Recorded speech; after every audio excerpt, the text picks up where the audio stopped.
fẹ́ dúpẹ́ lọ́wọ́ yín gbogbo ìwọ̀n bá ìtàkùbára wa tán lẹ́yìn ẹ jẹ́ ká fi sínú ìwà ẹ jẹ́ ká fi ṣíṣe ojú pé ọkọ̀ sọ ẹ jẹ́ ká bẹ̀rẹ̀ sí ní bára wa wí tó tó òṣèlú ló fún ọ̀fẹ́ wọn náà ó sì wà ń jà ẹ má sọ pé kò sí ó wà bọ́ àní nípìnlẹ̀ náà làbá àbàlá. God bless you.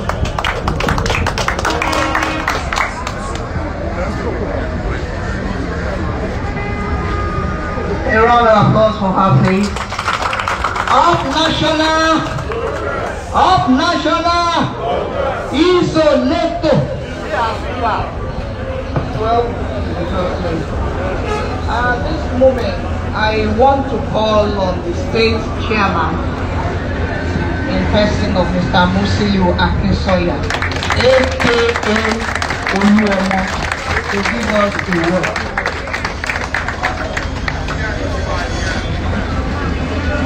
Thank you, sir. My name is Alaji Musiliu Akinsoya. I'm the state chairman of the Lagos State. Up national, progress. If you do for me, Ayaru, Aluta, you run my back, everything. Àsìkò yìí kí dàrẹ́tọ̀ nù bọ́ni FDG ó fi àsìkò yìí kí pé ẹ ṣe bọ̀ ẹ káàbọ̀ sí Òṣòdì tiwa nílé ìbẹ̀rẹ̀ kí àwọn sísá mi tó tẹ̀lé lóríṣiríṣi pé ẹ kú iṣẹ́ ribiribi Ọlọ́run á máa fún yín ṣe Ọlọ́run á máa gbàdúrà yín. Bẹ́ẹ̀ fẹ́ kí Lagos State rí Ọlọ́run Olódùmarè ilé yín ọ̀nà Ọlọ́run bàbá wa tó ṣe. Mo lè kí pátínà ni wá sà, pátínà gidi ni wá, ọmọ ń dá wa lẹ́kọ̀ọ́ gan lára ẹ̀rọ ọ̀nà ti ṣe fún wa nílé mi because àwọn orí Israel kan ti ṣẹlẹ̀ rí ní ọ̀nà ìlú. Mo lè rí akitiyan iṣẹ́ tó ṣe mo páàkì báyìí. Accident ló ṣẹlẹ̀ ńbẹ̀ àwọn tí wọ́n gbé lọ sọ́sibítù jọ ẹ lọ́hùn gbogbo ìnáwó almost tẹ̀lé 500 and something ní gbogbo wọn jọ yẹn ní sẹ́ẹ̀tì tó ṣẹlẹ̀ ní ọ̀rọ̀ tí mo sọ ti lọ bí almost for 4 years mo dúró tí wọ́n mo méṣọ́ yìí pé iṣẹ́ tó ṣe ìdúntọ̀ lọ sí National Union Task Force ó kí ẹ̀yin mẹ́mbà àwọn agbádùra yín. Iṣẹ́ wa ò ní dojú ìjà kọ wá Ọlọ́run á máa fún yín ṣe Ọlọ́run ọba tó dúró tí ì lé mi a máa dúró tí ì lọ́jọ́ gbogbo if you rub my back I rub your back yes thank you. Òṣòdì sá tó má ti sọ̀rọ̀ lórí tó bá ti kọ́kọ́ ṣẹlẹ̀ yìí ó máa kárí gbogbo all local government mo dẹ̀ bí ìgbẹ́. Láti gbàtọ́ lọ́wọ́ ti ṣẹ̀dá mi sílùú ìtọ́ ti gbé mi sílùú ọmọ ní ìgbọ́gbọ́n ni mí Àwórì ni mí Òtọ́mọ́ Òṣòdì Èjìgbò Ìsọlọ̀ Akẹ̀sán Ìgbọ̀nsà orí gbogbo tí mo ti wá nìyẹn. Ọlọ́run wá ìlọsíwájú ló máa lọ kò ní lọ sẹ́yìn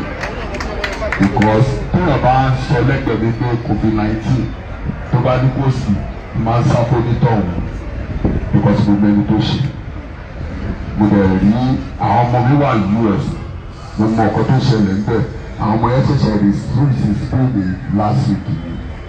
pẹ̀lú resume last week gan gbogbo necessity tó yẹ kó ṣe lọ ṣe fún wọn àti ẹ̀ṣẹ̀ wá sọ wípé Nàìjíríà èèyàn lẹ́yìn sọ kò sí láàrin èèyàn ì máa ń sọ pé ọ̀tọ̀ bá wo state meeting bá ń ṣe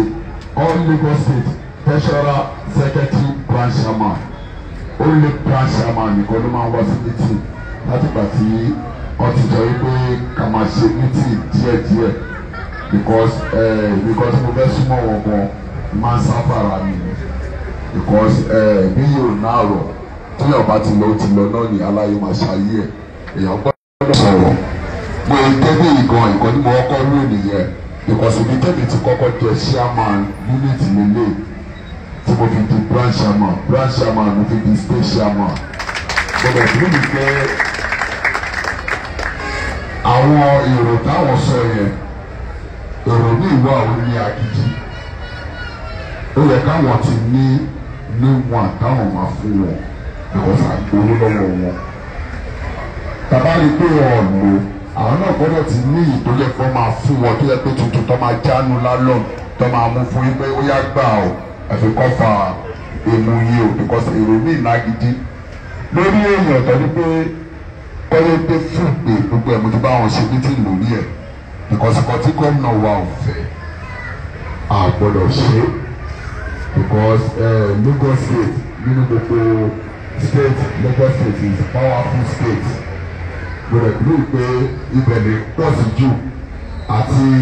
ẹrú àti gbogbo ẹ̀ Lagos state ni ló pọ̀ sí jù gbọ́dọ̀ bíi pé gbogbo wa náà ní ojú wa ní gbogbo nǹkan tí gómìnà ṣe fún ọ̀rọ̀ COVID-19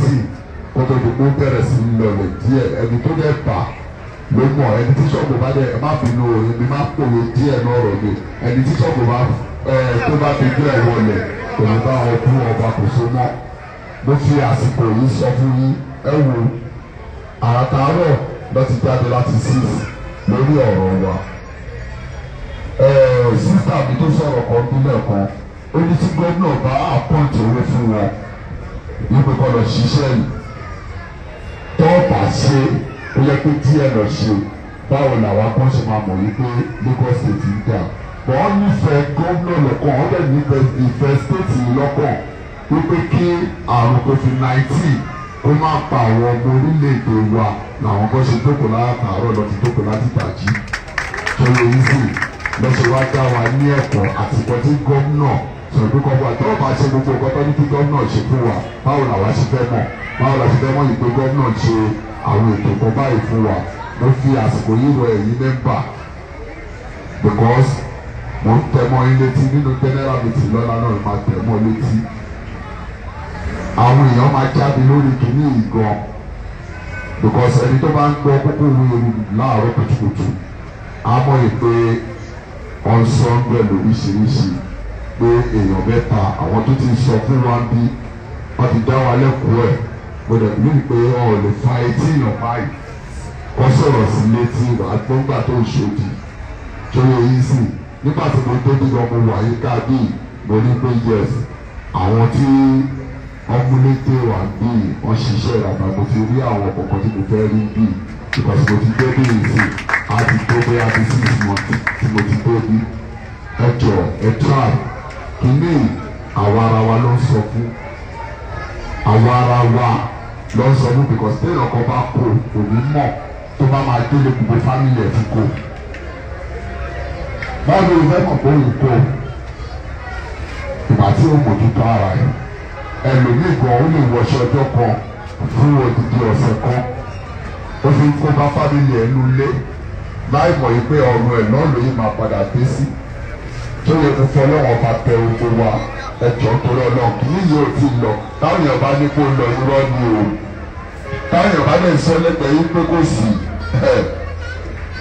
ẹ má dà wọn lówó o ẹ má dà wọn lówó ìkọ́ tí mo pariwo fún yín gidigidi gan nìyẹn o ẹ má dà wọn lówó o tó ti yẹ yín sí ó wà èmi rí mo rí èèyàn tó ṣe ní ìwà láì mo rí èèyàn tó ṣe mo fọlọ́wọ́n bá bẹ̀yìn ẹ̀ẹ́dẹ́ta kàtẹ́kì apáàkì wa inú mọ́tò ṣòwò yìí sì àwọn èrò wọn máa ń mú kékeré ẹ̀ dání ṣòwò yìí sì ẹ̀yin gbọ́ náà ẹ̀ tún tẹ̀ sí wọn lọ́wọ́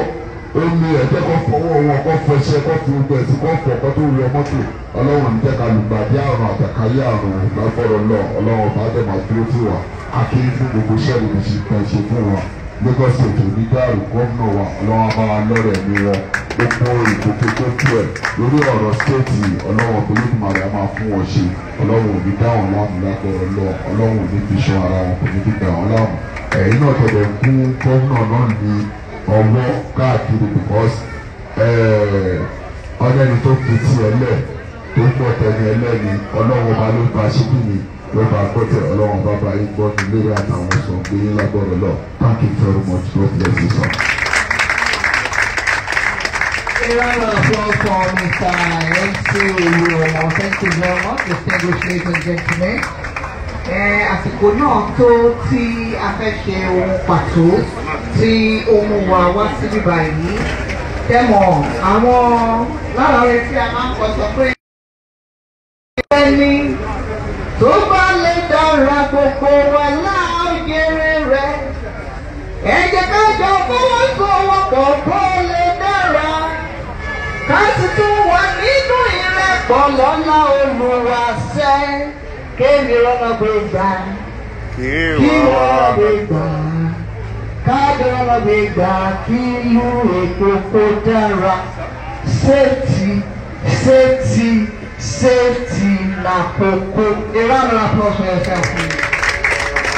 At this moment in time, we want to do presentation of kits and to do the sample of it. I will call on the DG Lagos State Safety Commission to give to some. The rest will be handed over to the management of the union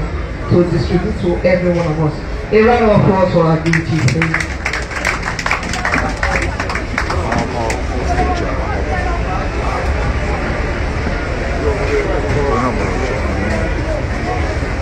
The State Chairman, National Union of Road Transport Workers,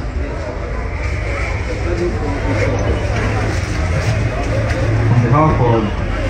the Executive Governor of Lagos State, Mr. Babajide Olusola Sanwo-Olu, Lagos State Safety Commission, we hereby hand over safety kits to user and members of the Emirates. Up National!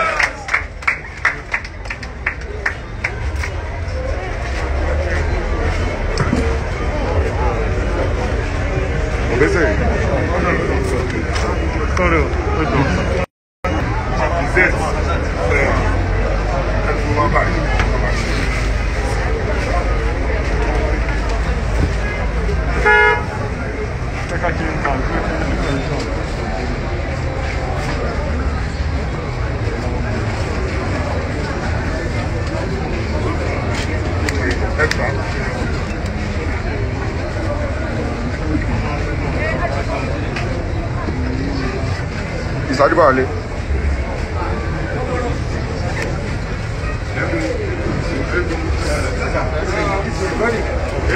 This is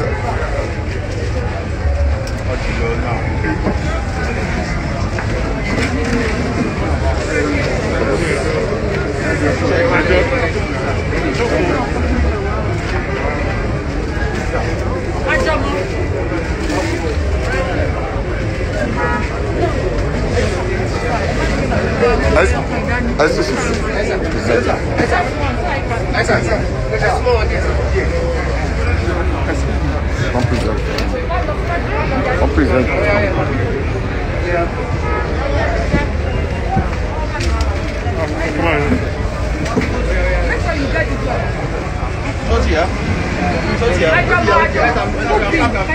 I can get it like this. Yes.